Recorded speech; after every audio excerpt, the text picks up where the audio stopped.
Anônimos invadem televisões russas com imagens do confronto. Representante chinês diz que relação com Rússia é sólida como uma rocha. Prefeito de Hostomel perde a vida enquanto entregava pães pela cidade.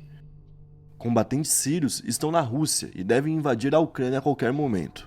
Rússia diz ter descoberto um ataque nuclear ucraniano. Essas e outras notícias você verá no vídeo de hoje.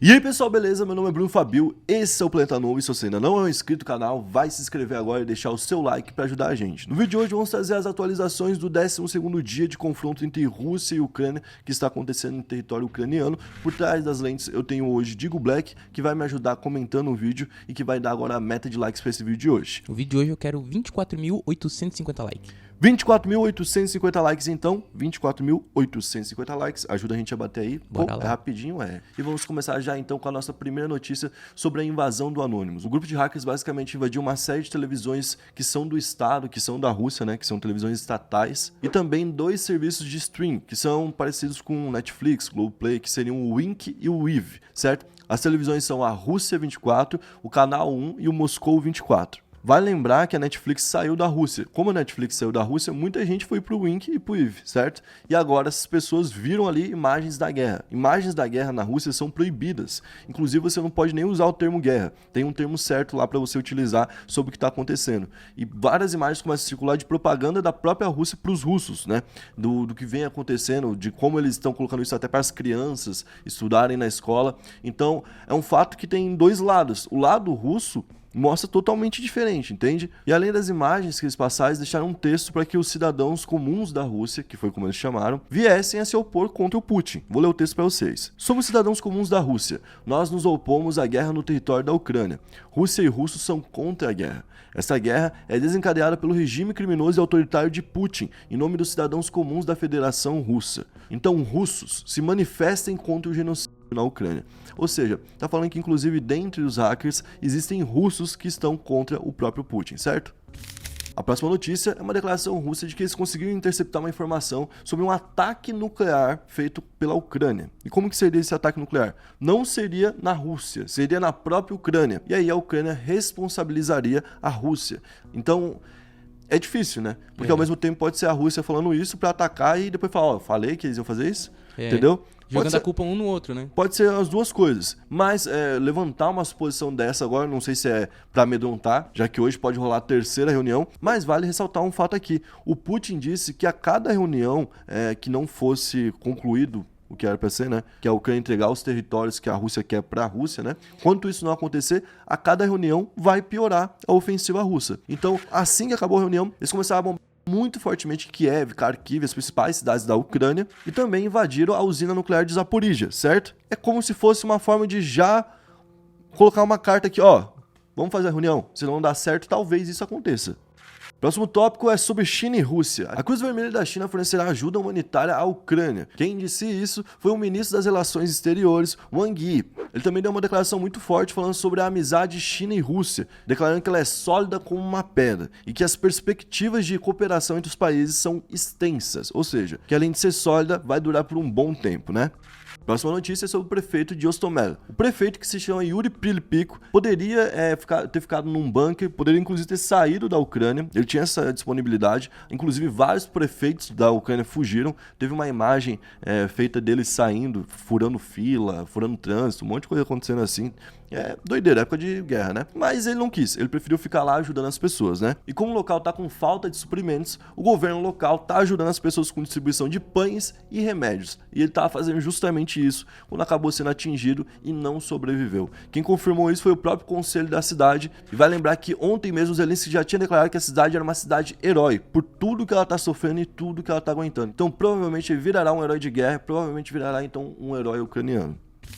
Próxima e última notícia é sobre os sírios. Os sírios então vão para a Rússia para ajudar a Rússia nesse combate e nessa invasão. A Rússia está recrutando os sírios mais habilidosos em combate, inclusive combate urbano. O local já está vivendo uma guerra civil há muito tempo, porque agora o confronto também vai ser muito por dentro das trincheiras da cidade, entre as casas e muito mais corpo a corpo. Quem trouxe essa informação foi o Wall Street Journal, que inclusive alegou ter confirmado com 4 fontes diferentes. Bom, e por que a Síria vai apoiar a Rússia? Nessa guerra civil que está rolando agora, na na Síria desde 2011, né? A Rússia só foi entrar diretamente em 2015. Mas esse apoio já tem um histórico muito longo, que eu vou explicar para vocês agora e vocês vão entender por que a Síria pode entrar no confronto do lado dos russos, enquanto o mundo todo está se virando contra, né? A guerra existe desde 2011, após uma onda de protestos que se iniciou no dia 26 de janeiro. Os protestos eram contra o presidente da Síria, o Bashar al-Assad. Ele já era o presidente desde 17 de junho de 2000, ou seja, já estava há 11 anos no poder. Inclusive, ele está lá até hoje. Antes dele tinha sido o Hafez al-Assad, que é o seu pai, e que já estava no poder desde 1971. Ou seja,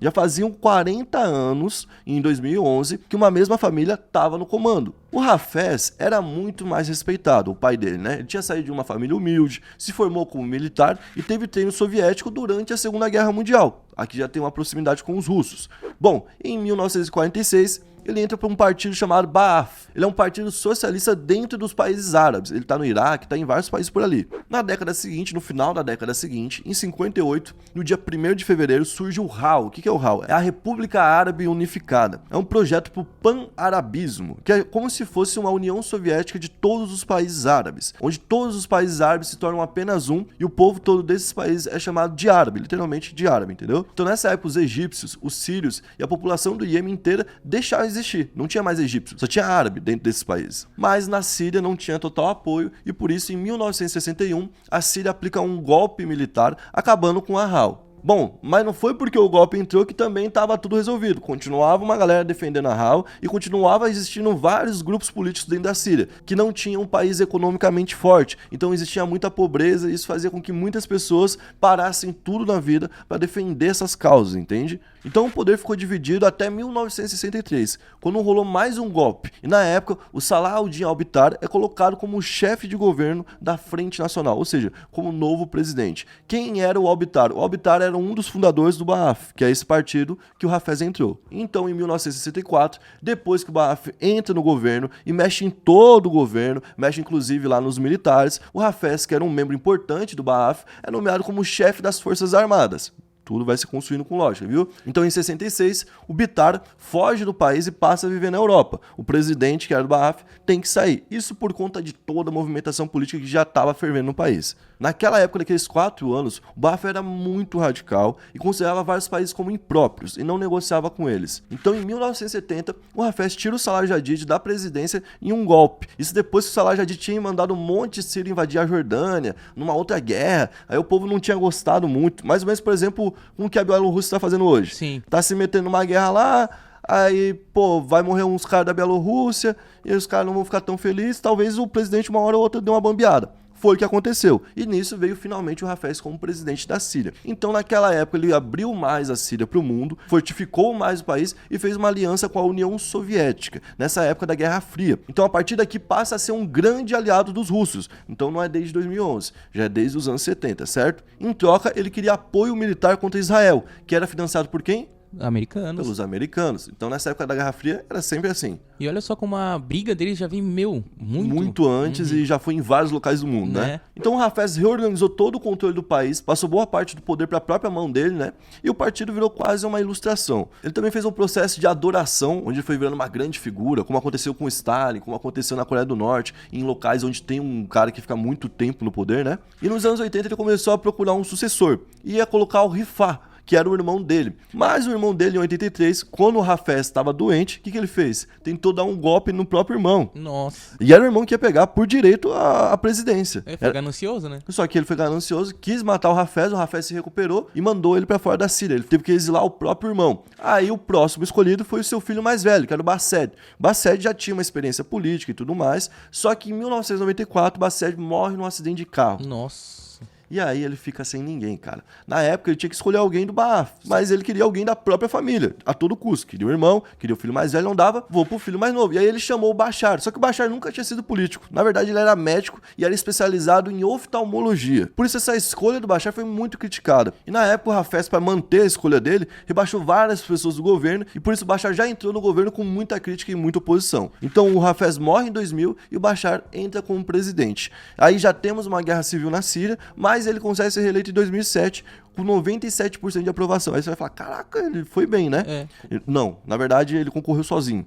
Assim como o pai dele também. A família concorria sempre sozinha. E na época que o pai dele faleceu e que ele assumiu como presidente, a galera esperava que ele fosse ter relações com a União Europeia e com os Estados Unidos. Diferente do pai dele, que sempre manteve essas relações com os russos. E ele fez discurso falando realmente sobre isso, que ia fazer e tudo mais. Todo mundo ficou muito feliz, mas ele nunca cumpria isso. E o tempo ia passando, até que em 2011 surge uma onda de protestos muito grande pedindo a cabeça dele, pedindo para que ele saia da presidência. E ele literalmente bombardeou essas pessoas que estavam protestando. Ele bombardeou as pessoas, mandou o exército matar as pessoas. Foi, cara, um massacre gigantesco. De 2011 a 2014, 200 mil pessoas perderam a vida nessa guerra civil que começou lá na Síria. Por quê? Porque o Bashar continuou sendo presidente oficialmente, mas várias oposições se armaram e foram para um confronto para cima dele, porque não aceitaram aquele ato que ele teve. Bom, em 2014, metade da Síria já não tá mais sob o domínio do Bashar, ele perdeu metade do território, inclusive o Estado Islâmico dominava boa parte dessa outra metade, mas mesmo assim ele se reelegeu. E dessa vez foi a primeira vez que eles colocaram um outro candidato. E mesmo assim ele se reelegeu com 87% de aprovação. Mas o Bashar, por conta daquele ataque que fez, recebeu várias sanções, assim como o Putin está recebendo agora.